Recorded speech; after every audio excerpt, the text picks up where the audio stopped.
ونعوذ بالله من شرور أنفسنا ومن سيئات أعمالنا من يهده الله فلا مضل له ومن يضلله فلا هادي له وأشهد أن لا إله إلا الله وحده لا شريك له وأشهد أن محمدا عبده ورسوله صلى الله عليه وسلم وشر الأمور محدثاتها وكل محدثة بدعة وكل بدعة ضلالة وكل ضلالة في النار.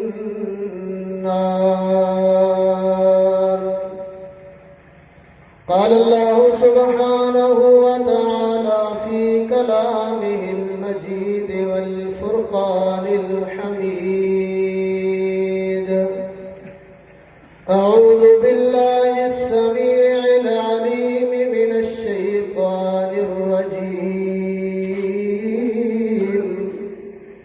بسم الله الرحمن الرحيم.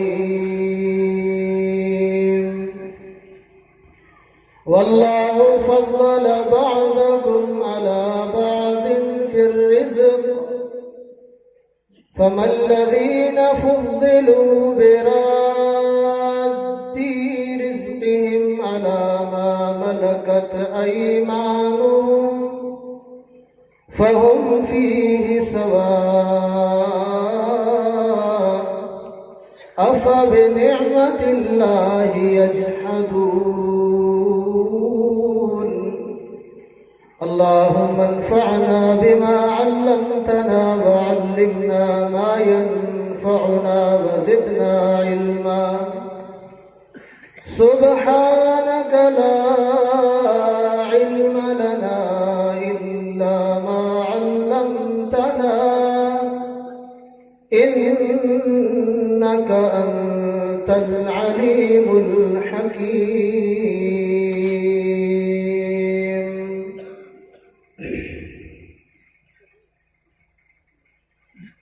محترم عزیز دوستو، مسلمان بھائیو،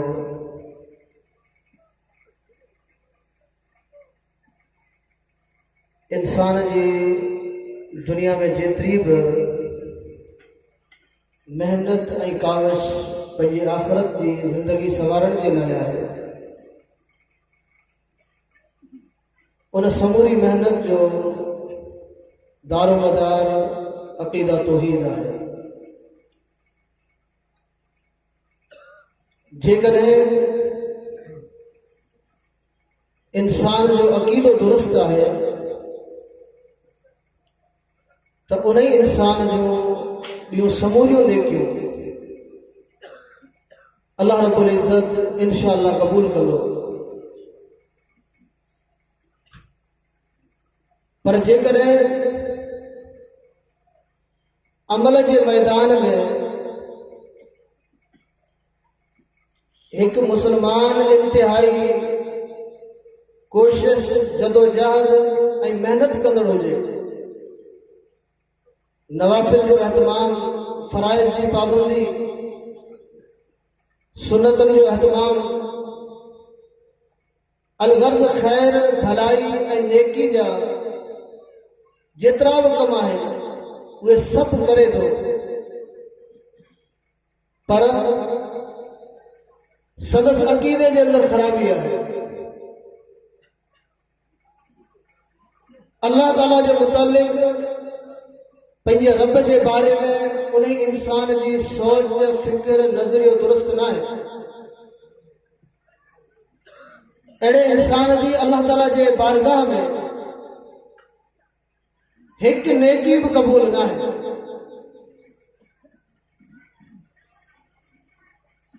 छाकाणि त क़ुर करीम जो असां मुतालियो करियूं था, अल्लाह ताला जे क़ुर में जॾहिं पढ़ूं था त रब जो क़ुर असांखे इहा ई तालीम ॾिए थो त अल्लाह रब्बुल इज़्ज़त इमामुल अंबिया मोहम्मद रसूलुल्लाह सल्लल्लाहु अलैहि वसल्लम खां अॻु में बि जेतिरा बि नबी मोकिलिया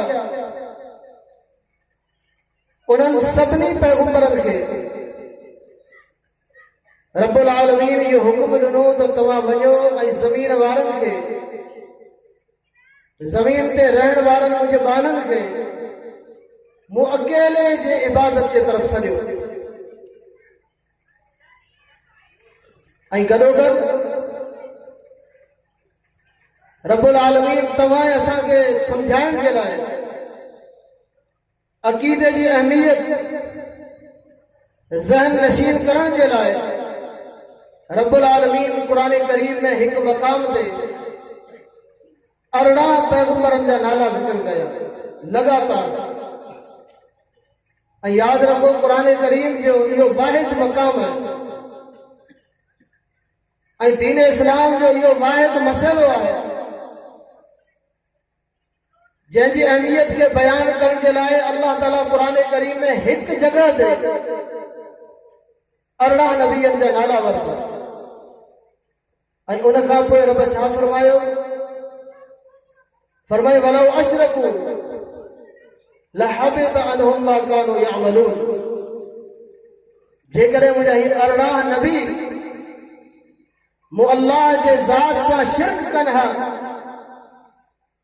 त शिरक अहिड़ो ख़तरनाक गुनाह आहे ऐं अल्लाह रब्बुल इज़्ज़त इन्हनि 18 नबियनि जूं नेकियूं ज़ाया करे छॾे। अंदाज़ो लॻायो हिकु नबी जूं नेकियूं केतिरियूं हूंदियूं आहिनि, हिकु पैगंबर जी इबादत केतिरी हूंदी आहे। हिते 18 नबियनि जो अल्लाह ज़िक्र कयो आहे। हालांकि जेकॾहिं ॿिए तरफ़ इंसान सोचे त जिन इंसाननि खे अल्लाह रब्बुल इज़्ज़त नबूवत जे दर्जे ते फाइज़ कयो आहे उहे शिरक त करे सघनि ई कोन था। जेकॾहिं उन्हनि खां शिरक जे थियण जी का तवक़ो हुजे हा, को इम्कान हुजे हा त अल्लाह उन्हनि खे पैगंबर बनाए ई कोन हा, पोइ अल्लाह रब्बुल इज़्ज़त इन्हनि नबियनि खे छो ईअं चयो त जेकॾहिं 18 नबी मूं अल्लाह जे ज़ात सां शिरक कनि हा त अल्लाह रब्बुल इज़्ज़त इन्हनि जूं नेकियूं ज़ाया करे छॾिया हा ऐं उहे 18 नबी क़ुर करीम जे नाज़िल थियण खां अॻु में फौत बि थी विया। अल्लाह रब्बुल इज़्ज़त जंहिं उम्मत जे लाइ हिन आख़िरी किताब खे नाज़िल फरमायो, रब उन उम्मत खे सम्झाइण चाहे थो त शिरक दुनिया जो कहिड़ो ख़तरनाक गुनाह आहे ऐं तौहीद दुनिया जी सभ खां वॾे में वॾी नेकी आहे।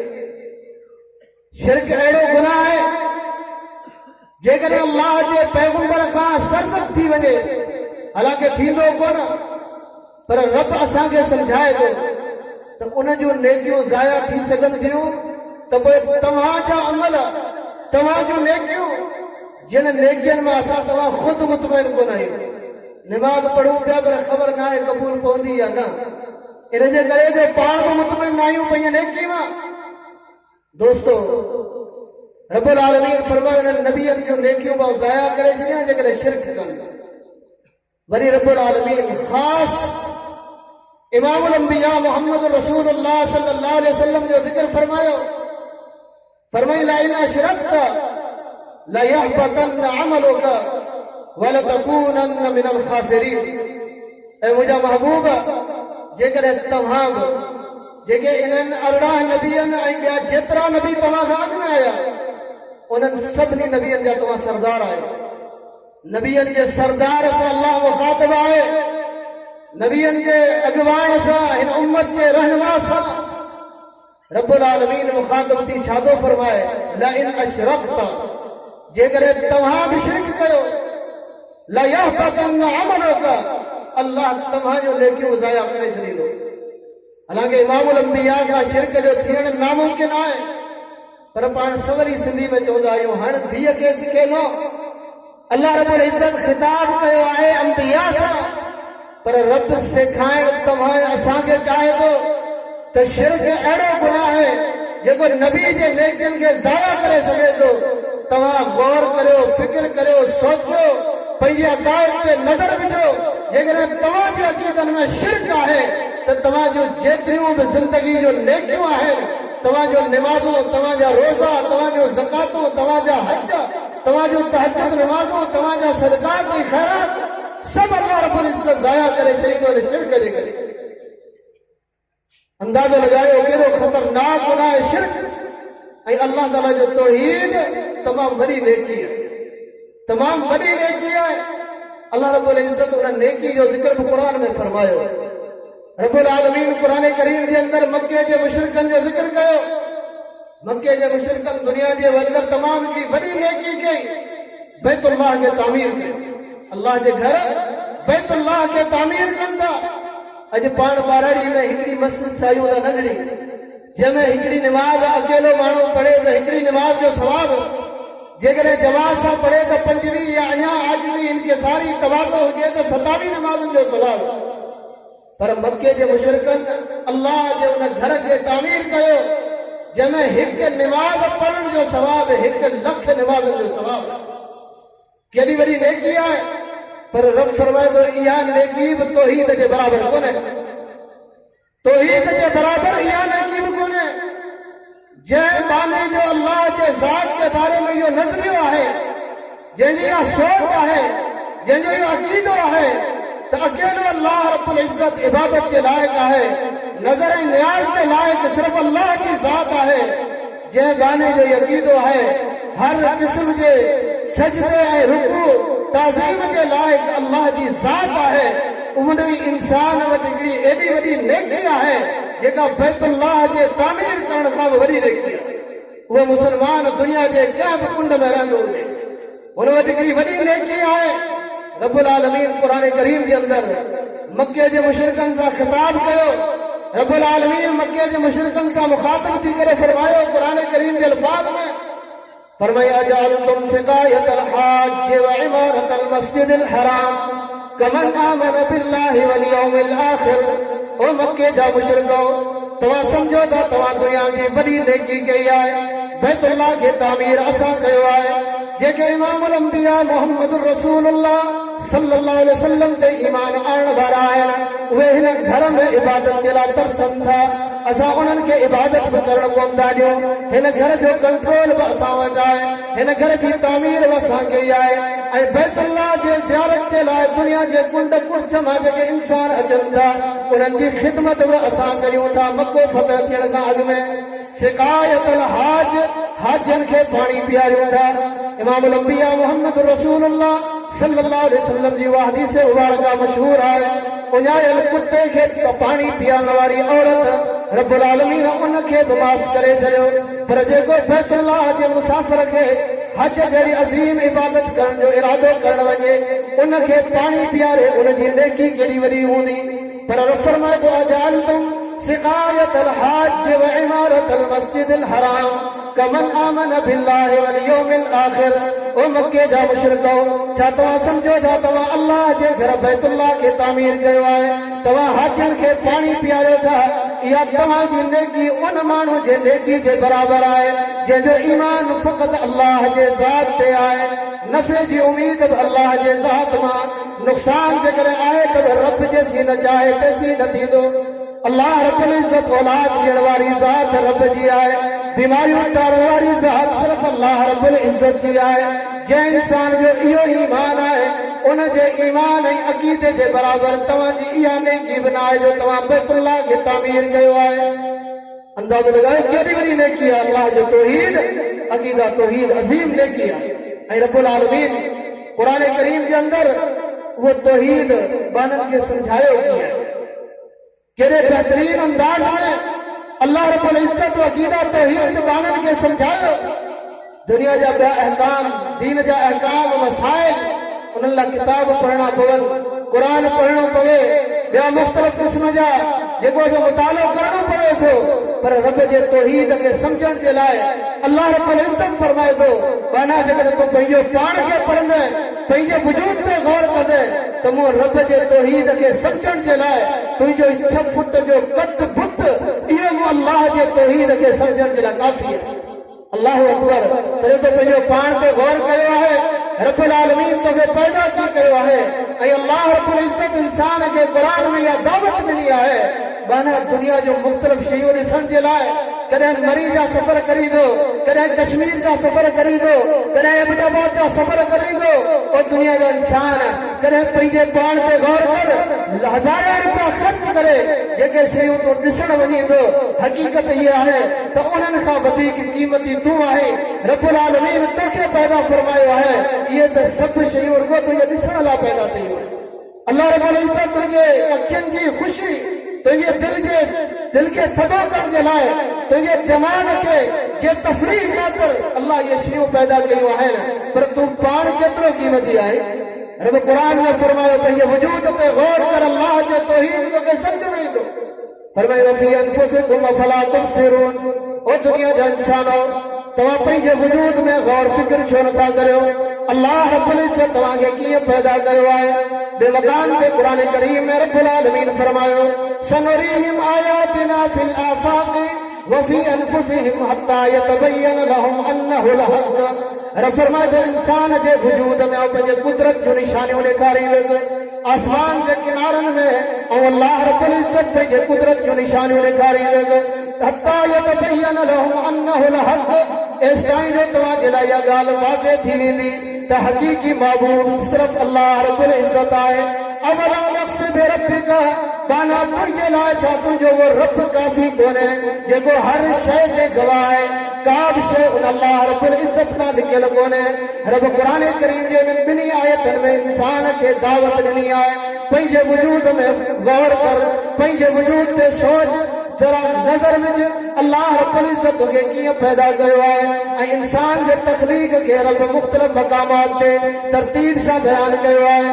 फरमाए बिस्मिल्लाहिर रहमानिर रहीम हल अता अलल इंसान हीनुम मिनद दहर लम यकुन शैअन मज़कूरा इन्ना खलक़नल इंसान मिन नुतफ़तिन अमशाजिन नब्तली फजअलनाहु समीअन बसीरा। ओ दुनिया जा इंसान कॾहिं गौर कर दुनिया जे अंदरि तुंहिंजो नालो कोन हो दुनिया जा ॿिया अजनबी ऐं धारिया इंसान त परे जी ॻाल्हि तुंहिंजे अम्मा तुंहिंजे अबे खे तुंहिंजो नालो कोन ईंदो हो उन्हनि जी शादी बि थी चुकी हुई निकाह बि थी चुको हो पर जेसि ताईं रब तोखे वजूद न बख़्शियो तुंहिंजो नालो वठण वारो केरु कोन हो। जंहिं घर में पलजी तूं वॾो थियो आहीं जंहिं घर जे सहन जी तूं सूंह आहीं उन घर में बि तुंहिंजो नालो वठण वारो केरु कोन हो। हल अता अलल इंसानी हीनुम मिनद दहर लम यकुन शैअन मज़कूरा उहो वक़्तु बि तो ते आयो तूं कुझु बि कोन हुए पोइ पैदा कीअं थियो आहीं। इन्ना खलक़नल इंसान मिन नुतफ़तिन अमशाजिन नब्तलीहि फजअलनाहु समीअन बसीरा। फरमाए को इंसान खे असां पाणीअ जे कतरे मां पैदा कयो आहे पाणी जे फुड़े मां अमशाज जेको मिलियल आहे मर्द ऐं औरत जो कतरो मिले थो पाण में उन मां इंसान वजूद में अचे थो उन मां इंसान वजूद में अचे थो। हाणे हिते बि ज़रा सोचियो शहरनि जे अंदरि बाज़ारनि जे अंदरि वॾनि वॾनि जॻहियुनि ते इस्लाहियूं मदारी ईंदान पंहिंजा कर्तव्य ॾेखारींदा आहिनि दुनिया गॾु थी वेंदी आहे माण्हुनि खे ॾिसण जी जॻह कोन मिलंदी आहे बाबा छा आहे ही मदारी लोड़ी मां नांग पियो ठाहे ही मदारी फलाणी शइ पियो करे। रब फरमाए थो इंसान उनखे ॾिसी तूं हैरान थी वञे थो तुंहिंजूं अखियूं खुली वञनि थियूं कमाल आहे या न। अल्लाह अकबर तूं पाण ॾिस त केॾी वॾी तब्दीली आहे पाणी जे कतरे मां इंसान ठहियो आहे। दुनिया जे अंदरि साइंस तरक़ी कई आहे टेक्नोलॉजी तरक़ी कई आहे दुनिया जे अंदरि तव्हांखे सोन जा चांदी जा लोह जा पितर जा रबड़ जा खिलौना ऐं रांदीका मिलंदा पर दुनिया जे कंहिं बि साइंसदान तरक़ी करे पाणी मां का शइ ठाही आहे कॾहिं बि न। इहा रब जी ताक़त आहे जंहिं तोखे पाणी मां इंसान जहिड़ो अज़ीम ऐं जेको असां बहितरीन ख़ूबसूरत इंसान पैदा कयो आहे अमशाजिन नब्तली फजअलनाहु समीअन बसीरा। हा असां तोखे पैदा कयो आहे हाणे तोखे आज़माईंदासीं सही त दुनिया में वञण खां पोइ नेक अमल करींदो जंहिं रब तोखे पैदा कयो आहे उनखे राज़ी ऐं ख़ुशि करींदो या उन रब्बुल आलमीन खे नाराज़ करण वारा कम करींदो।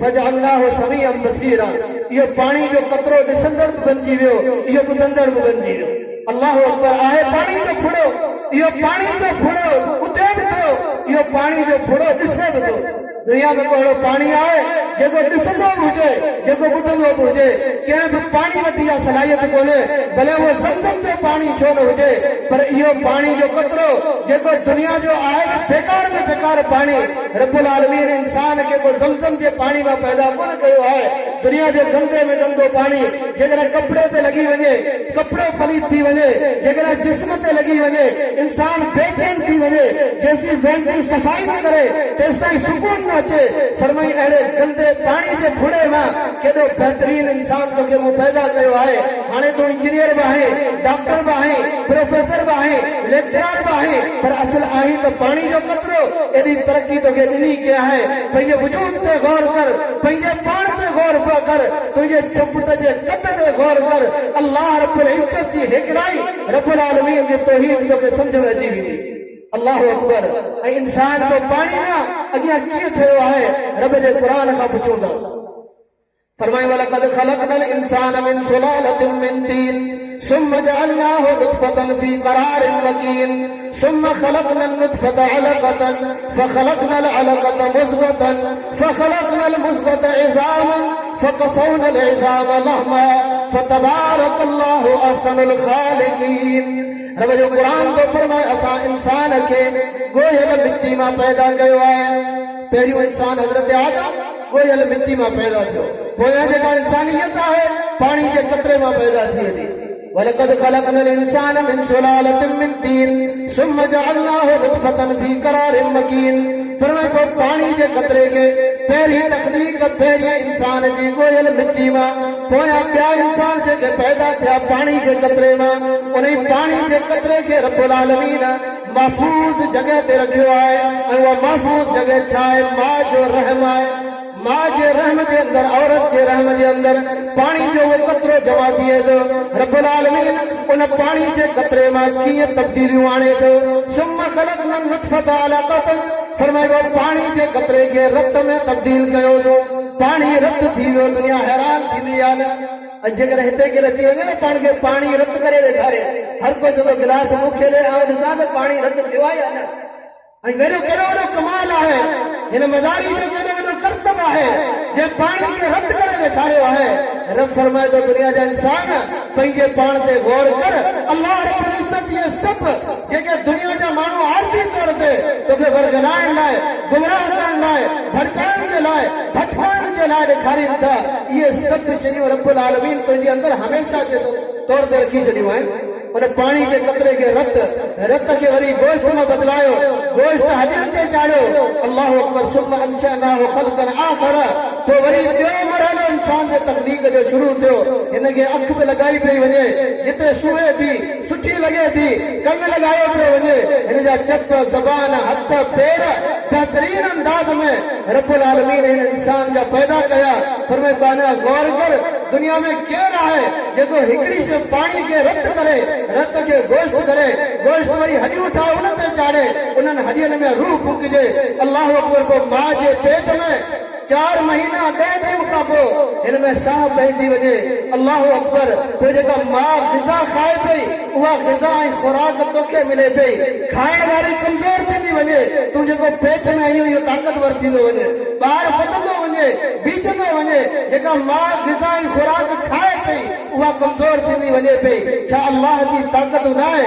रब जी कुदरत कोन्हे जंहिं रब मां जे पेट जे अंदरि तोखे रोज़ी ॾेई छॾी हाणे तूं ॿाहिरि निकितो आहीं तो रोज़ी तंग थी वई दुकान हले कोन थो तावीज़ वठणो पवंदो फलां कमु करणो पवंदो फलाणो कमु करणो पवंदो बाना जंहिं रब मां जे पेट जे अंदरि तुंहिंजे मुंहिंजे रोज़ी जो इंतज़ाम कयो उन ई रब ज़िमेदारी खई आहे त हिन ज़मीन जे तख़्ते ते ही इंसान जेसीं ज़िंदा हूंदो हिन खे रोज़ी रसाइण में रब जी मर्ज़ी आहे पोइ तूं हिन शिरक जे कमनि में छो उलझी वञी थो अल्लाह अकबर मुंहिंजो रब फरमाए थो बाना पोइ तोखे पैदा कयमि किथे पैदा कयमि 3 अंधेरनि जे अंदरि 3 अंधेरनि में पैदा थियो आहीं हींअर जेकॾहिं लाइट वञे हली त तकरीर बंदि करे छॾी त तव्हां बि अंधा गूंगा ॿोड़ा थी रही रहंदो पर अल्लाह रब्बुल इज़्ज़त जी कुदरत ॾिसो दुनिया में कारखाना आहिनि दुनिया के अंदर मिलूं आहिनि, दुनिया के अंदर मुख़्तलिफ़ मसनूआत ठाहिण वारियूं शयूं आहिनि, पर सभिनी जो दारो मदार लाइट ते आहे।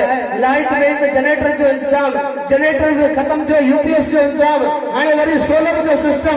जेकॾहिं सभु शयूं न आहिनि त कमु बंदि करे छॾियो, कमु ख़राब थी वेंदो, तव्हां जूं ठहियल शयूं बिगड़ी वेंदियूं। और रब्बुल आलमीन फरमाए थो बाना मूं त तोखे टिन अंधेरनि में पैदा कयो आहे, तूं ज़रा गौर त कर, मूं रब्बुल आलमीन तोखे केॾो बहितरीन ऐं ख़ूबसूरत पैदा कयो आहे, केॾो बहितरीन ऐं ख़ूबसूरत पैदा कयो। फरमाई यख़्लुक़ुकुम फी बुतूनि उम्महातिकुम ख़ल्क़म मिन बादि ख़ल्क़िन फी ज़ुलुमातिन सलास ज़ालिकुमुल्लाहु रब्बुकुम। ओ दुनिया जा इंसानो, रब आज टिन अंधेरनि जे अंदरि तव्हां इंसाननि खे पैदा फरमायो आहे, ऐं उहा बि हिकिड़ी तख़लीक़ न, तख़लीक़ जा बि केतिरा ई मरहल आहिनि। पाणी, रत, गोश्त, हॾियूं, साफ़ थो वञे पियो, खुराक पचे पई। रब्बुल आलमीन फरमाए थो बाना करे गौर कयो अथई। ऐं उन खां पोइ रब फरमायो अल्लाहु अख़रजकुम मिन बुतूनि उम्महातिकुम ला तअलमून शैया। हाणे त दुनिया जो वॾो आलिम, वॾो ख़तीब, वॾो इंजीनियर, वॾो डॉक्टर, वॾो प्रोफेसर आई। रब्बुल आलमीन फरमाए थो जॾहिं मां जे पेट मां तोखे पैदा कयो हुयमि तॾहिं तो कुझु बि न ॼाणंदो हुयो। ला तालमून शैया, तव्हां कुझु बि कोन ॼाणंदा हुयो। वजअल लकुम अस्समा वल अबसारा वल अफ़इदा। उहा कंहिंजी ज़ात आहे जो तोखे ॾिसण लाइ अखियूं ॾिनियूं, उहा कंहिंजी ज़ात आहे जो तोखे ॿुधण लाइ कन ॾिना, उहा कंहिंजी ज़ात आहे जो तोखे दिलि अता फरमाई, उहा कंहिंजी ज़ात आहे जंहिं रब्बुल आलमीन तो ते एॾा सारा अहसान कया आहिनि। छा उहो रब दुनिया में तुंहिंजूं ज़रूरतूं पूरियूं कोन थो करे सघे? अल्लाहु अकबर। रब्बुल आलमीन क़ुरान करीम जे अंदर बेमक़ाम ते फरमायो, ओ दुनिया जा इंसानो, तव्हांखे रब्बुल आलमीन मां जे पेट मां पैदा फरमायो, पोइ तव्हां नंढड़ा ॿार, वरी जवान, वरी बूढ़ा, वरी तव्हां क़ब्र जे हवाले थी वियो। अल्लाह रब्बुल इज़्ज़त तव्हांखे मौत बि अता फरमायो। मौत बि अल्लाह जी नेमत अथव, मौत अल्लाह जी नेमत। अल्लाहु अकबर।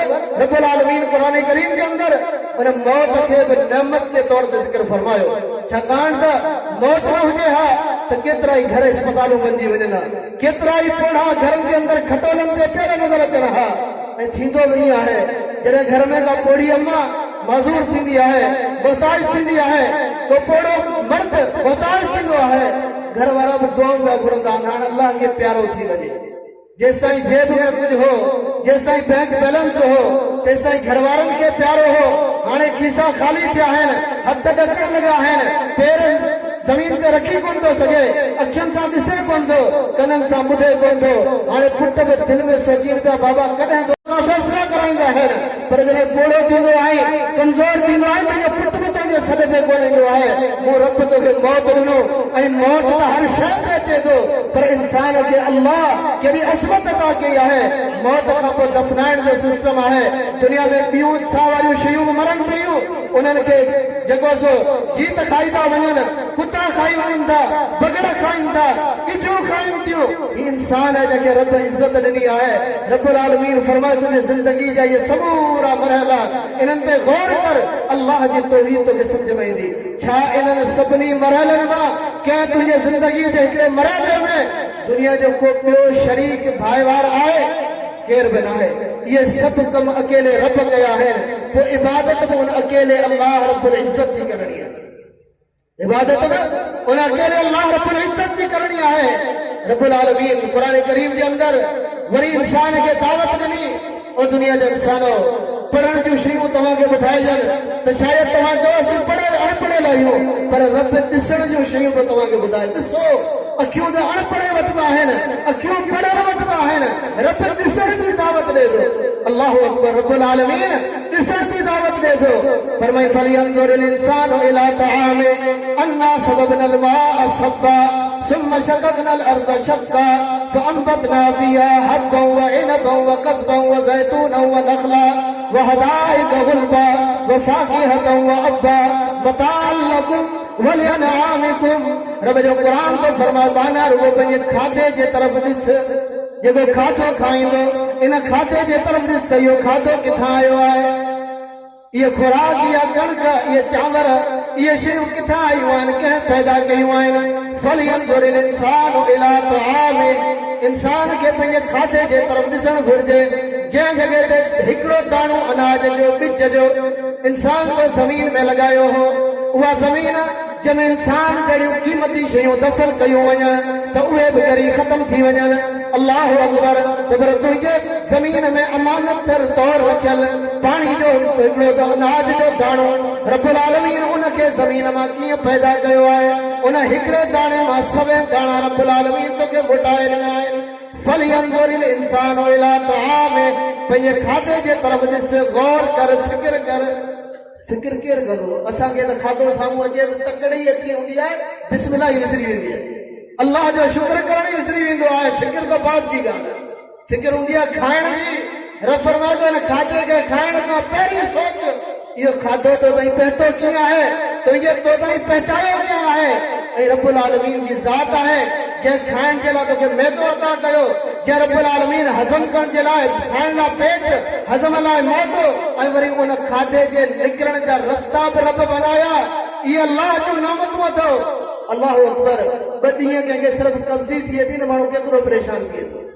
रब्बुल आलमीन इन जे करे फरमायो वजअल लहू मखरजा। नबी साईं फरमायो जॾहिं खाधो खाई फारिग थियो तॾहिं अल्लाह जो शुक्र कंदा कर, मुंहिंजा मालिक तो असांखे ही खाधो खारायो आहे, असांखे ताक़त कोन हुई खाइण जी, असांखे ताक़त कोन हुई कमाइण जी, तो ॾिनो आहे, तुंहिंजे तरफ़ां मिलियो आहे, ऐं तो वरी उनखे हज़म करे इंसान जे जिस्म मां कढण जो रस्तो बि बनायो आहे। इहे तुंहिंजूं महिरबानियूं।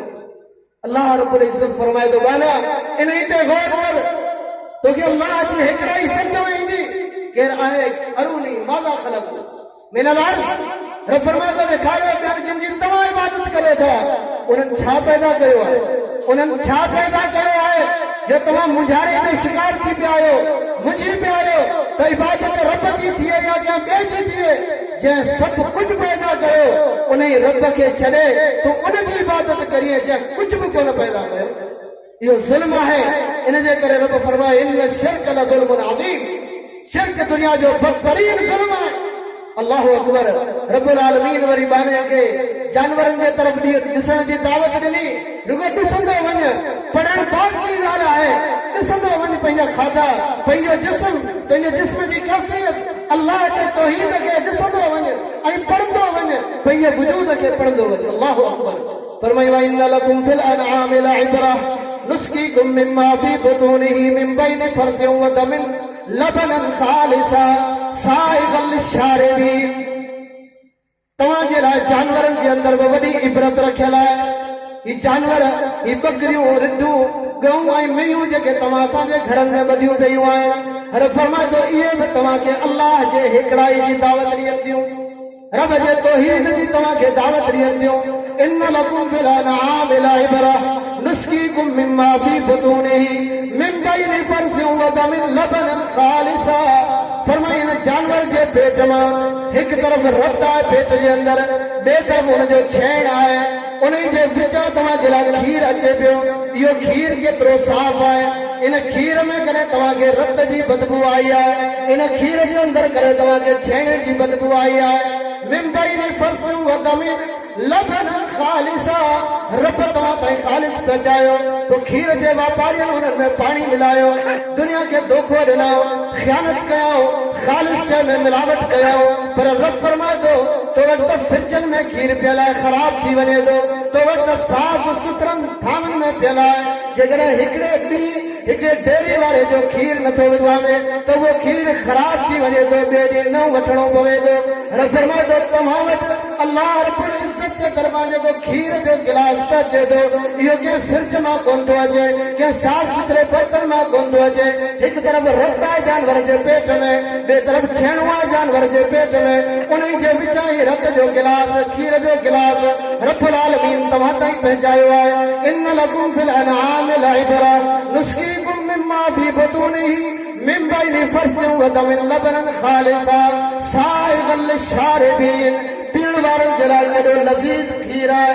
केरु आहे जेको रत ऐं खीर खे पाण में मिलण नथो ॾे? कंहिंजी रसाई आहे जानवर जे पेट जे अंदरि ताईं, कंहिंजी बि न आहे, कंहिंजी बि रसाई कोन्हे, उहा अल्लाह जी ज़ात आहे। पोइ वरी गौर करियो, खीर उहो जानवर जे थणनि में अची गॾु थिए थो, उहो खीर जानवर जे थणनि में गॾु थिए थो।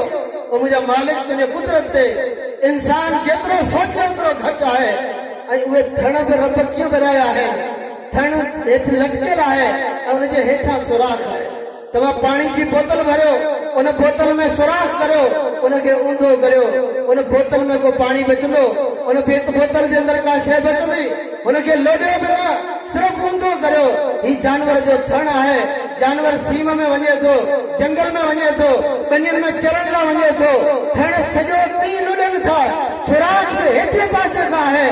कंहिंजी ज़ात जे खीर खे इन सुराख मां किरण खां बचायो आहे, उहा सिर्फ़ ऐं सिर्फ़ अल्लाह जी ज़ात आहे। न को पीर, न को दाता दस्तगीर, न को गौस आज़म, कंहिंजी बि ताक़त कोन्हे। इहा उन रब जी ताक़त आहे जंहिं इन्हनि जानवरनि खे पैदा फरमायो। अल्लाहु अकबर। खीर जो जानवर शाम जो तुंहिंजे मुंहिंजे घर आयो, खीर कढी वरितोसीं, थण ख़ाली थी विया। हाणे केरु आहे जो को इन्हनि जे अंदर खां धुलाई करे त ॿिए ॾींहुं वरी खीर हिन में जमा थिए त खीर ख़राब न थिए। अल्लाहु अकबर। का धुलाई कोन्हे। चमड़े जूं ॿ बोतलूं आहिनि, इहे सम्झो जानवर जे ॿिनि टंगनि जे विच में टंगियूं पयूं आहिनि, खीर हुन में तुंहिंजे मुंहिंजे लाइ जमा थिए पियो। रब फरमाए थो नुस्कीकुम मिम्मा फी बुतूनिही मिन बैन फर्सिन व दमिन लबनन खालिसा। ओ इंसान, असीं आहियूं जेके तोखे खीर पीआरियूं था, ऐं रब आहियां, कंहिंजी ताक़त आहे। अल्लाहु अकबर। इहो खीर मुख़्तलिफ़ क़िस्म जा चारा जानवर खाए थो, उन ते तयारु थिए थो, पर इन खीर में कॾहिं मकाई जी ख़ुशबू आई, कॾहिं जेको आहे ॿियो का शइ जानवर खाधी, उन कंहिं शइ जी ख़ुशबू आई कॾहिं बि न। ख़ालिस खीर तव्हां वटि पहुचंदो। पर जेकॾहिं तव्हां दुनिया में को जूस ठाहियो, केलो, सूफ़, मुख़्तलिफ़ शयूं गॾु करे उन्हनि मां को जूस ठाहींदो, पीअंदो, त उनमें केले जो ज़ाइक़ो बि हूंदो, उनमें सूफ़ जो ज़ाइक़ो बि हूंदो। ही जानवर अलाए केतिरा वण खाए थो, केतिरियूं खुराकूं खाए थो, उन मां खीर तयारु थिए थो। रब्बुल आलमीन जी कुदरत ॾिसो। बाना रब फरमाए थो इन शइ ते गौर कर, तोखे रब जी हिकिड़ाई सम्झ में अची वेंदी, रब्बुल आलमीन जी हिकिड़ाई सम्झ में ईंदी, रब जी तौहीद सम्झ में ईंदी। अल्लाहु अकबर। मुंहिंजा अज़ीज़ दोस्तो, मोहतरम साथियो, रब कॾहिं दावत ॾे थो, फला यंज़ुरूना इलल इबिल कैफ़ ख़ुलिक़त। को अणपढ़ियो वरी चवंदुसि त बहानो करे ऐं पढ़ी कोन थो सघां, पर तो वटि अखियूं त आहिनि, ॾिसी त सघे थो। रब त ॾिसण जी दावत ॾे थो, तौहीद खे सम्झण जे लाइ रब ॾिसण जी दावत ॾिनी आहे। पढ़ण जी दावत बाद में आहे, पढ़ण बि ज़रूरी आहे, पर जेको पढ़ी नथो सघे उहो ॾिसी त सघे थो। अफला यंज़ुरूना इलल इबिल कैफ़ ख़ुलिक़त। ओ उठंदा नथा ॾिसो कीअं रब पैदा कया आहिनि। ज़मीन ना नथा ॾिसो, जबलनि ना ॾिसो, आसमान ना ॾिसो, रब कीअं बुलंद कयो आहे। अल्लाहु अकबर। उहो ई रब तव्हांजे इबादत जो लाइक़ु आहे, उन मालिक खां सवाइ तव्हांजे इबादत जो लाइक़ु केरु बि कोन्हे। वरी आउं तव्हांजे साम्हूं क़ुर करीम जे अंदरि सूरह नमल में अल्लाह रब्बुल इज़्ज़त 20 सवाल पुछा। 20 सवाल हिकिड़ी जॻह ते अल्लाह रब्बुल इज़्ज़त सूरह नमल में पुछी, ऐं उन्हनि सवालनि खां पोइ रब पुछे थो, ॿुधायो मूं रब सां गॾु ॿियो को महबूद आहे? आहे को ॿियो महबूद? भला हिकिड़ो चैलेंज रब ॾिनो, असीं जो हिकिड़ो आहे हिनखे टोड़ियूं, कीअं ॿियो हुजे हा त शायदि उनखे टोड़े छॾियो हा, अञा टियों हुजे हा त शायदि उनखे टोड़ियूं हा, चोथों हुजे हा उनखे टोड़ियूं हा। रब फरमाए थो 20 ॻाल्हियूं ऐं रब्बुल आलमीन तव्हांजे साम्हूं ज़िक्र करियां थो। आहे को दुनिया जे अंदरि ताक़तवर कूड़ा महबूद जिनके सजदा कया वञनि था, अचे को मैदान में रब जे चैलेंज खे तोड़े ॾेखारे। अल्लाहु अकबर। फरमाई अमन ख़लक़ समावाति वल अर्ज़। केरु आहे जंहिं आसमान पैदा कया, केरु आहे जंहिं ज़मीनूं पैदा कयूं? आहे को जंहिं आसमान जो को नंढो टुकड़ो पैदा कयो हुजे, ज़मीन जो को हिकिड़ो इकड़ पैदा कयो हुजे, ज़मीन जो को हिकिड़ो चौथ पैदा कयो हुजे, 7 ज़मीनूं न, ज़मीन जो को चौथ खे पैदा कयो हुजे? केरु आहे अचे मैदान में? अल्लाह। छा अल्लाह जे ज़ात सां गॾु ॿियो को महबूद आहे? अमन ख़लक़ समावाति वल अर्ज़ व अंज़ल लकुम मिनस समाइ माअ। पहिरियों सवाल रब जो, आसमान खे कंहिं पैदा कयो, ज़मीन खे कंहिं पैदा कयो, आसमाननि मां पाणी कंहिं नाज़िल कयो? आहे को दुनिया जे अंदरि वठी अचो जेको बरसात वसाईंदो हुजे, जंहिं ज़मीन जो को टुकड़ो पैदा कयो हुजे, जंहिं आसमान जो को हिसो पैदा कयो हुजे? रब्बुल आलमीन फरमाए थो फअंबतना बिही हदाइक ज़ात बहजा। पोइ ज़मीन ते आसमान मां वसंदड़ पाणी जे करे, नहरनि जे पाणी जे करे मूं रब्बुल आलमीन बाग ख़ूबसूरत पैदा कया आहिनि, बहितरीन बाग पैदा कया। आहे को जंहिं बाग पैदा कया हुजे? चोथों सवाल मा कान लकुम अन तुंबितू शजरहा। रब जो क़ुरान तो फरमाए बाग पैदा करण परे जी ॻाल्हि आहे, तव्हां खां हिकिड़ो वण बि पैदा कोन थींदो। दुनिया में को आहे जेको जेको पाण खे मुश्किल कुशा समझंदो हुजे, माण्हुनि जो हाजत रवा पाण खे समझंदो हुजे, बिगड़ियूं पढ़ाइण वारो समझंदो हुजे, हिकिड़ो वण ते छा हिकिड़े वण जो पन ठाहे ॾेखारे। 5 सवाल रब्बुल आलमीन कया इन आयत में। उन खां पोइ रब्बुल आलमीन फरमायो इलाहुन मा अल्लाह, छा अल्लाह सां गॾु ॿियो को महबूद आहे? आए को महबूद बल हम क़ौम यादिलून। दुनिया जा इंसान अल्लाह जे ज़ात सां बराबरी करे वॾो ज़ुल्म कनि था। जिन कुझु बि पैदा कोन कयो आहे उन्हनि खे चवनि था त हे डायरेक्ट ॿुधनि था। जंहिं सभु कुझु पैदा कयो अलाह वास्ते खां सवाइ ॿुधे ई कोन थो। मैंने कमज़ोर थियो जेको वास्ते खां बग़ैर न ॿुधे, हे डायरेक्ट ॿुधनि था। हिननि खां डायरेक्ट घुरो, हुननि खां वसीले सां घुरो, रब खां वसीले सां घुरो। 5 शयूं अल्लाह रब्बुल इज़्ज़त ज़िक्र कयूं। वरी रब्बुल आलमीन फरमायो अमन जालल अर्ज़ करारा, ओ दुनिया जा इंसानो, केरु आहे जंहिं ज़मीन खे तव्हांजे लाइ बिस्तरो ऐं बिछाण बनाए छॾियो आहे? तव्हां वेठा आहियो एतिरा माण्हू, ही बिस्तरो ज़मीन खे कंहिं ठाहियो आहे? करार सुकून सां ज़मीन हिकिड़ी जॻह ते बीठी आहे। कॾहिं कॾहिं अल्लाह ज़िलज़िला हणे बि सम्झाईंदो आहे। जेकॾहिं ज़मीन लुॾे त तव्हांजी हालत छा थिए, तव्हांजी कैफ़ियत छा हुजे? केरु आहे जो ज़मीन खे हिक जॻह ते बीहारे छॾियो आहे? तूं उन ते रोड बि ठाही वेंदो, गाॾियूं बि हलाई वेंदो, बंगला बि ठाही वेंदो, फैक्ट्रियूं बि ठाही वेंदो, कारखाना बि ठाहींदो, पाण बि हली वेंदो, तुंहिंजा जानवर बि चरंदा। अमन जालल अर्ज़ करारा, कंहिंजी ज़ात आहे जंहिं ज़मीन खे तुंहिंजे लाइ करार ऐं सुकून जी जॻह ठाहियो आहे? केरु आहे? वठो पुठे जो कंहिंखे अचे मैदान में रब जे चैलेंज खे केरु क़बूल करे? केरु बि कोन्हे। इहो छो सवाल आहे रब्बुल आलमीन जो? फरमाया अमन जालल अर्ज़ करारा वजअल खिलालहा अनहारा, उहा कंहिंजी ज़ात आहे जंहिं रब्बुल आलमीन इन ज़मीन जे विच में नहरूं वाहे छॾियूं आहिनि। जबलनि जे विचां तव्हांखे पाणी निकिरंदे नज़र अचे थो। चश्मा ॾिसण वञो था कश्मीर जे अंदरि, एबटाबाद जे अंदरि, अदा जबलनि मां कश्मीर जेको आहे चश्मा हलनि पिया। कंहिंजी ज़ात आहे जंहिं इहे चश्मा हलाया आहिनि, जंहिं ज़मीन में नहरी सिस्टम पैदा फरमायो आहे, नहरनि में पाणी हलाइण वारी कंहिंजी ज़ात आहे? उहा ज़ात सिर्फ़ अल्लाह रब्बुल इज़्ज़त जी ज़ात आहे। वजअल लहा रवासिय, रब जो क़ुरान तो फरमाए हिन ज़मीन खे हिकिड़ी जॻह ते टिकाइण जे लाइ रब्बुल आलमीन जबलनि खे मेखूं भराए लॻाए छॾियो आहे। कंहिंजी ज़ात आहे जंहिं इहे जबल पैदा कया हुजनि? केरु आहे? वजअल बैनल बहरैनि हाजिज़ा, 2 समुंडनि जे विच में अल्लाह रुकावट पैदा कई आहे। हाज़ा अज़बुन फुरातुन व हाज़ा मिल्हुन उजाज, ही खारो पाणी आहे, ही मिठो पाणी आहे, पाण में मिलनि कोन था। अहिड़ो समुंड अफ्रीका जे अंदरि आहे, पर जेकॾहिं उहो कंहिं न ॾिठो हुजे त हिते बि पाण ॾिसूं था। हिते पाण ज़मीन में बोर कराईंदा आहियूं, हिते करायोसीं पाणी मिठो निकितो, हुते करायोसीं खारो निकितो। कंहिंजी ज़ात आहे पाणी खे पाण में मिलण कोन थी रहे। वजअल बैनल बहरैनि हाजिज़ा, इहे 2 समुंड ज़मीन जे अंदरि बि आहिनि, हिकिड़ो खारो आहे, हिकिड़ो मिठो आहे। इन्हनि ॿिन्ही खे पाण में मिलण कंहिंजी ज़ात कोन थी रहे। अल्लाहु अकबर। ज़मीन जे अंदरि तहन ताईं कंहिंजी रसाई आहे? उहा ज़ात सिर्फ़ अल्लाह जी ज़ात आहे। रब्बुल आलमीन ये सवाल कया बाने खां। वरी फरमाई इलाहुन मा अल्लाह, छा अल्लाह सां गॾु ॿियो को महबूद आहे जेको इहे कम कंदो हुजे? जंहिं जबल बनाया हुजनि, ज़मीन खे सुकून सां हिकु जॻह ते रखियो हुजे, जंहिं नहरूं पैदा कयूं हुजनि? अल्लाहु अकबर। कंहिंजी बि ज़ात कोन्हे। रब्बुल आलमीन वरी सवाल कयो, फरमाया अम्मन युजीबुल मुस्तर्र इज़ा दआ व यक्शिफु सूअ व यजअलुकुम खुलफाअल अर्ज़ अइलाहुम मा अल्लाह कलीलन मा तज़क्करून। रब जो क़ुरान तो फरमाए केरु आहे जेको मजबूर जी परेशान हाल इंसान जे पुकार खे ॿुधंदो हुजे? केरु आहे? केरु आहे जेको ॿुधंदो हुजे? अल्लाहु अकबर। तव्हां चवंदा साईं केतिरा ई ॿुधनि था, साईं जी ज़बान सिंधी में हुजे, तव्हां हुन सां उर्दू में ॻाल्हायो, इंग्लिश में ॻाल्हायो, कोन ॿुधी सघंदो। ज़िंदा हूंदो त बि ॿुधंदो त सम्झंदो कोन। अम्मन युजीबुल मुस्तर्र इज़ा दआ व यक्शिफु सूअ, केरु आहे जेको तकलीफ़ूं टारे थो? आणियो केरु आहे तकलीफ़ूं टारे? साईं फलाणो टारे थो, फलाणो प्लेटूं लिखी ॾींदो आहे, कैंसर चले वेंदी आहे। पुछा कंदो त हुन पाण खे शुगर जी बीमारी हूंदी, पाण क्लिनिकनि ते धिका खाईंदो हूंदो, शुगर जूं टेबलेट इंसुलिन इस्तेमालु कंदो हूंदो।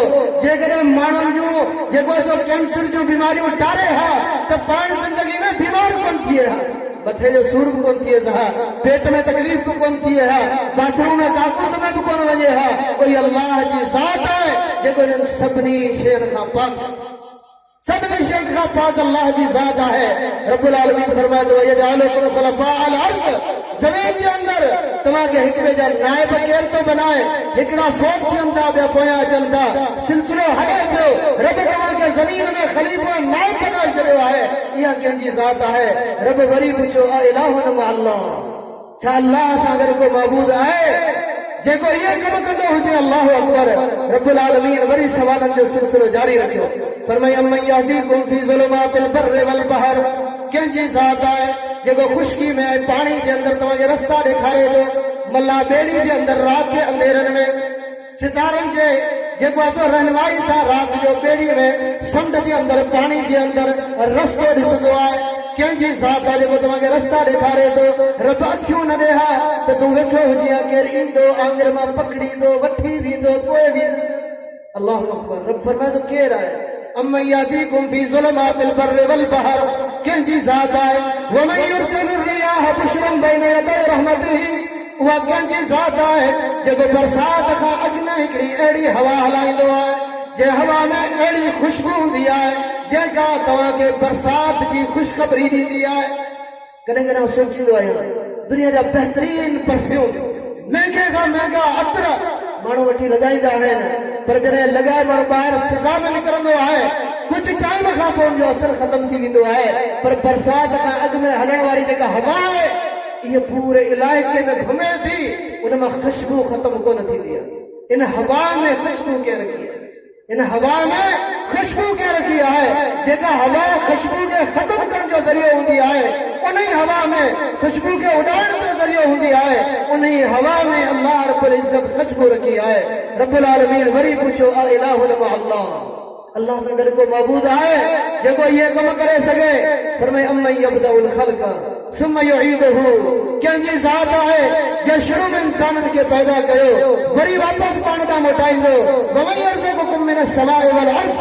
कंहिंजी ज़ात आहे जेको आसमाननि ऐं ज़मीननि मां तव्हांखे रिज़्क़ ॾिए थो इलाहुन मा अल्लाह ॿुधायो अल्लाह सां गॾु को मबूद आहे 5 दफ़ा रब फरमायो इलाहुन मा अल्लाह 20 शयुनि जो तक़रीबन ज़िक्र करे रब्बुल आलमीन सवाल पुछो पोइ फरमाए कुल हातू बुरहानकुम इन कुंतुम सादिक़ीन हिकिड़ो चैलेंज कोन्हे 20 शयूं अल्लाह तव्हांजे साम्हूं ज़िक्र कयूं आहिनि अने दलील कंहिं वटि आहे इन कुंतुम सादिक़ीन जेकॾहिं तव्हां पंहिंजे दावा में सचा आहियो तव्हां पंहिंजे माबूदनि मुश्किल कुशान हाजत रवान बिगड़ी बनाइण वारनि खे ज़मीन ते माबूद सम्झो था इबादत जे लाइक़ सम्झो था रब चए थो हातू बुरहानकुम दलील आणियो इन कुंतुम सादिक़ीन जेकॾहिं तव्हां सचा आहियो क़यामत क़ाइम थी सघे थी ज़मीन उबती थी सघे थी आसमान किरी सघे थो ज़मीन ते पर दुनिया जे अंदर को मां जो पुट अल्लाह जे इन चैलेंजनि खे टोड़े कोन थो सघे छाकाणि त कंहिंमें सच ई कोन्हे कंहिंमें इहा ताक़त ई कोन्हे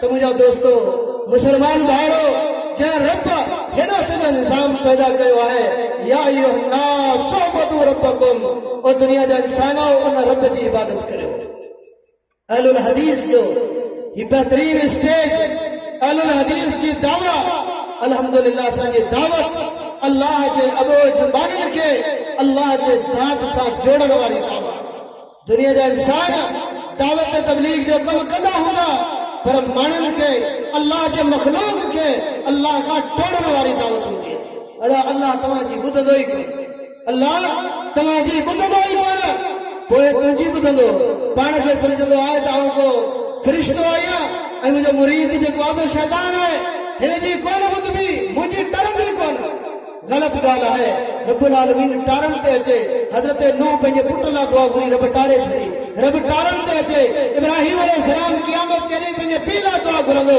रब फरमाईंदो न इब्राहिम जो नबी जहन्नम में वेंदो अल्लाह टारण ते अचे त ईअं टारे छॾे ॿुधण ते अचे त शैतान चयो रब मूंखे मोहलत ॾे ऐं दुनिया में वञा छा सजदा कंदुसि नमाज़ूं पढ़ंदुसि इबादतूं कंदुसि न तुंहिंजे ॿारनि खे गुमराह कंदुसि मूंखे मोहलत ॾे रब फरमाईंदो त मोहलत आहे उनजी ॿुधी वठि बेपरवाह बादशाह के नबी के सामू मोहताज कोने के वली के सामू मोहताज कोने हर गुनाहगार जी अल्लाह रब्बुल इज्जत बुधे हर गुनाहगार जी रब्बुल आलमीन बुधे तो अल्लाह अकबर असा जब दोस्त दुनिया के इंसान अल्लाह अकबर मानो बदन पटकन में बदन चुपन का धोखो खाईंदा है तस्बीह के बदन मणिन का धोखो खाईंदा है मिंबर ऐं महराब ते भी बड़े आवाज सां दड़का ॾियण वारनि खां मुतासिर थी करे शिरक में मुब्तला थींदा आहिनि दुनिया जा इंसानो करे धोखो न खाइजो रब फरमाए थो ला तक़नतू मिन रहमतिल्लाह मो रब जे रहमत मां करे मायूस न थीजो, नाउमीद न थीजो।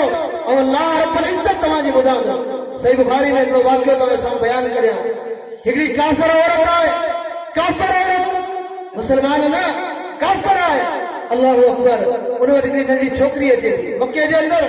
उन छोकिरी खे हिकिड़ो हार मोतियनि वारो पातल, मोतियनि वारो हार पातल आहे।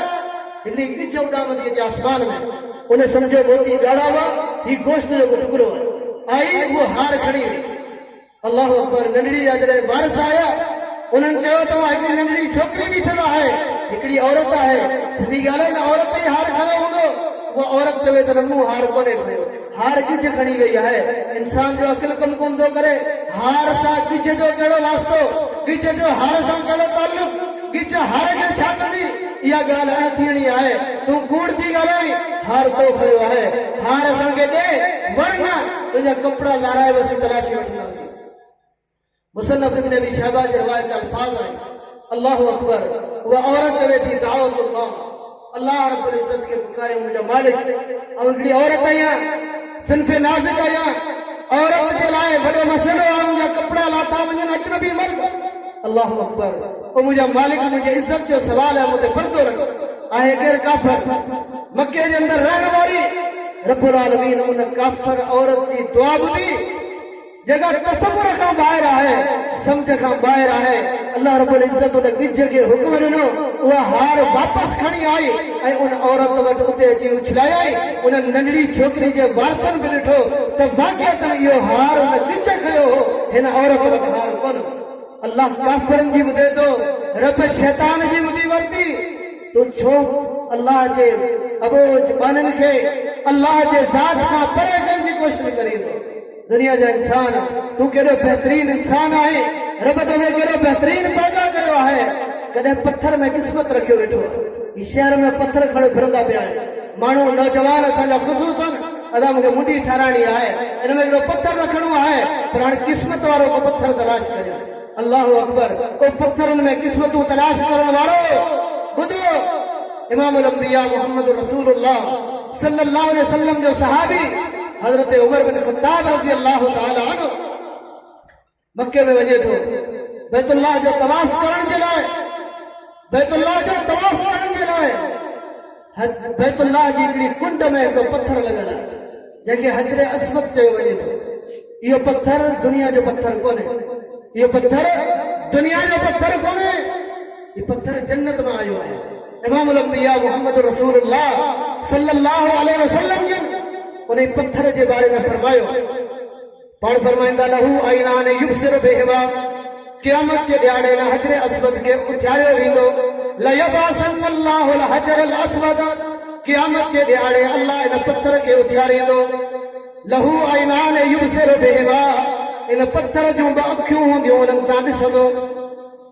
वलहू लिसानुन यंतिकु बिही, ज़बान हूंदी, उन ज़बान सां क़यामत के ॾियारे गवाही ॾींदो।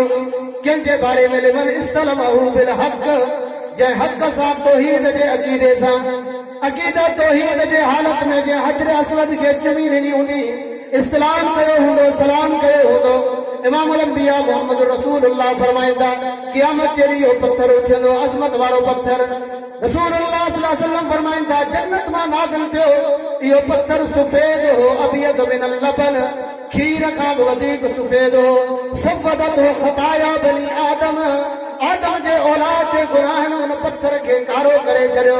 और मुसलमानो ज़रा गौर करियो, जेके गुनाह पत्थर खे कारो करे छॾीनि, उन असांजे दिलनि जी कैफ़ियत छा कई हूंदी। एॾा गुनाह, एतिरियूं ग़लतियूं, एतिरियूं ख़ताऊं, एतिरियूं लफ़्ज़ूं ऐं नाफ़रमानियूं, जेके इंसान जे ॼाणे में ई कोन आहिनि। हज़रत उमर बिन ख़त्ताब हेॾे क़ीमती पत्थर सां मुख़ातिब थी करे पंहिंजो अक़ीदो थो बयान करे। आलम अन्नका हजरुन, ओ हजर अस्वद, ऐं ॼाणा थो त तूं हिकिड़ो पत्थर आहीं। ला तज़ुर्रु वला तनफ़उ, तूं को बि नफ़ो कोन थो ॾेई सघे, नुक़सान कोन थो ॾेई सघी। हिते पत्थरनि खां डिॼंदो आहे, वण खां बि डिॼंदो आहे। कंहिं वण ते कपिड़ो चादर लॻल हुजे, हिन वण खां बचो, हिन में जिन आहिनि, भूत आहिनि, फला आहे। वणनि खां डिॼण वारो, पत्थरनि खां डिॼण वारो, पत्थरनि में क़िस्मतूं तलाश करण वारो। उमर बिन ख़त्ताब जो अक़ीदो छा आहे त पत्थर को नफ़ो ऐं नुक़सान कोन थो ॾेई सघे। छाता फरमाइन लौला अन्नी राइतु रसूलुल्लाह सल्लल्लाहु अलैहि वसल्लम युक़ब्बिलुका मा क़ब्बलतुका फरमाई जे करे कायनात के इमाम के अहद असवद तो के मोहम्मद रसूलुल्लाह सल्लल्लाहु अलैहि वसल्लम जा सच्चा ताबेदार अजी मुसलमान है पत्थरन में किस्मतों को तलाश करे वणन में किस्मतों को तलाश करे कब्रन में पूजा सजदा करे अल्लाह अकबर ओ मुसलमान इमाम अंबिया मोहम्मद रसूलुल्लाह सल्लल्लाहु अलैहि वसल्लम ने अल्लाह का दुआ करी हुई फरमाई अल्लाहुम्मा ला तजल कब्री वसनन युबद इलाहुल आलमीन मोहम्मद करीम सल्लल्लाहु अलैहि वसल्लम जे कब्र के बुत खानो न बनाए जा जी इबादत कई वने तवारी सोशल मीडिया हर शय के वाक़ो करे चलियो है मैदान में हर शय खुली अची वई है किए कब्रन ते सजदा थियन पिया किए झुकिया पिया है वरी चवंदा हिकड़ो सजदो हकीकी ॿियो सजदो तहियत जो ताक़ीमी इन सजदे जी इजाज़त आहे कॾहिं वञा रसूलुल्लाह सल्लल्लाहु अलैहि वसल्लम अल्लाह का दुआ पिया घुरनि अल्लाहुम्मा ला तजअल क़ब्री वसनन युअबद इलाहुल आलमीन मुझे कब्र के बुत खानो न बनाए जा जो मानो उनकी इबादत कन ऐं रसूल मोहम्मद सल्लल्लाहु अलैहि वसल्लम जे नबी ते तव्हां सां कलमो पढ़ियो आहे पैगंबर बद दुआ दे दुआड़न माण्हुनि खे जेके कब्रनि ते सजदो कंदा हुजनि फरमाई लान अल्लाहु यहूद वन नसारा इत्तखज़ू क़ुबूर अंबियाइहिम मसाजिदा अल्लाह लानत करे यहूदियन ते अल्लाह लानत मोकले ईसाईयन ते नसरानन ते छाजे करे फरमाई इत्तखज़ू क़ुबूर अंबियाइहिम मसाजिदा उन्हनि पंहिंजे आम इंसाननि जे क़ब्रनि ते सजदा कोन कया हुआ उन्हनि त नबियनि जे क़ब्रनि ते सजदा कया फरमाई जिन नबियनि जे क़ब्रनि ते सजदा कया अल्लाह उन्हनि ते लानत मोकिले केर तो चवे कायनात जो इमाम अंबिया मोहम्मद रसूलुल्लाह सल्लल्लाहु अलैहि वसल्लम मुसलमान पंहिंजे वजूद में गौर कदा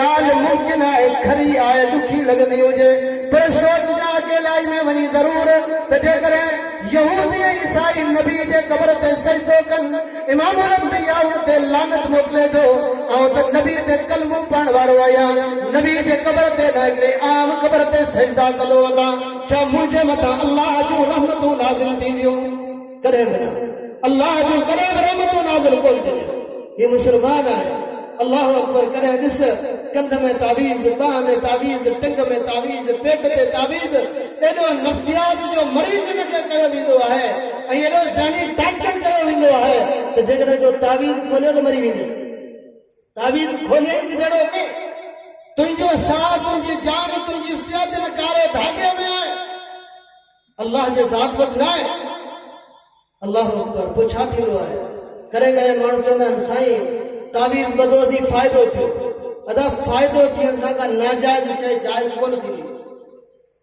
शरीयत जो कोई उसूल कोन्हे तव्हांखे फ़ाइदो थिए फ़ाइदे सां नाजाइज़ कम जाइज़ थिए कोन थींदो मूंखे ॿुधायो हिकिड़ो चोर चोरी करे थो पर वीचारे जे बचनि वटि खीर पीअण लाइ कुझु बि कोन्हे राति जो बि सुआ महंगाए आहे फ़ाइदो थिएसि या न बचनि जो रोज़गार थी पियो या न जेके वीचारा रुखो टुकर खाईंदा हुआ उहे हाणे खीर मखण लस्सियूं पिया खाइनि छा जाइज़ आहे चोरी फ़ाइदो थियो न चोरी जाइज़ आहे फ़ाइदे सां हर शइ जाइज़ कोन थींदी छा व्याज सां फ़ाइदो कोन थो थिए छा जुआ सां फ़ाइदो कोन थो थिए वक़्ती तौर ते छा शराब पीअण सां फ़ाइदो कोन थो थिए फ़ाइदो कंहिं शइ जे जाइज़ हुजण जो दलील न आहे जाइज़ ऐं नाजाइज़ जे लाइ मयार आहे अल्लाह जी शरीयत रब जी वही इमाम अंबिया मोहम्मद रसूलुल्लाह सल्लल्लाहु अलैहि वसल्लम फरमायो मन तअल्लक़ तमीमतन फक़द अशरक जे तावीज़ बदो न शिरक कयो जे तावीज़ बदो न शिरक कयो वरी चवंदो साईं मूं त क़ुरानी तावीज़ बदो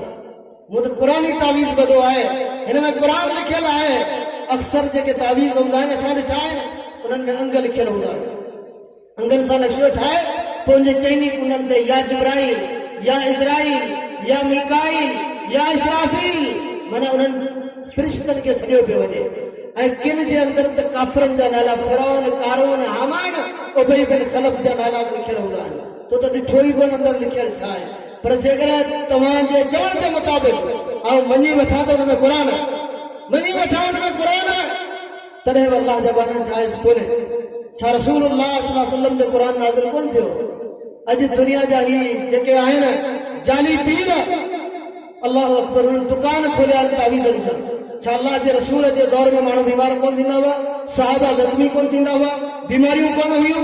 अल्लाह जे पैगंबर खे सहाबी खे तावीज़ ॾिनो, हाणे केरु दलील? ऐं उन खां पोइ क़ुरान जी वॾी बेहुरमती कराई पई वञे, गैर शौरी तौर ते अवाम खां क़ुरान जी बेहुरमती कराई वञे पई। तव्हां चवंदा कीअं? अदा जेकॾहिं तव्हांजो को मसइलो हुजे, फ़ैसिलो हुजे, तव्हांखे केरु चवंदा ही क़ुरान आहे, हिनखे हथ में झले तूं ॻाल्हि कर, तुंहिंजी ॻाल्हि सची, तुंहिंजी ॻाल्हि चेत आहे, क़ुरान हथ में खणी ॻाल्हि कर। चवंदो न सची हूंदी त क़ुरान खणी ॻाल्हि कोन कंदुसि। कोई क़ुरान कंध में ॿधो सॼो ॾींहुं कूड़ करिए, मार्केट में माण्हुनि खे धोखा ॾिए, माण्हुनि सां फ़रेब करिए, 10 रुपए वारी शइ 50 रुपए में विकिणी, गारियूं ॾिए, धोखा ॾिए, क़ुरान कंध में ॿधो पियो आहे। जेकॾहिं तोखे हथ में ॾिजे त तूं हथ में क़ुरान झले, ॻाल्हि करण जे लाइ तयारु कोन आहे। हिननि ज़ालिमनि गैर शौरी तौर ते तव्हां केॾो वॾो ज़ुल्म कंदा आहियो।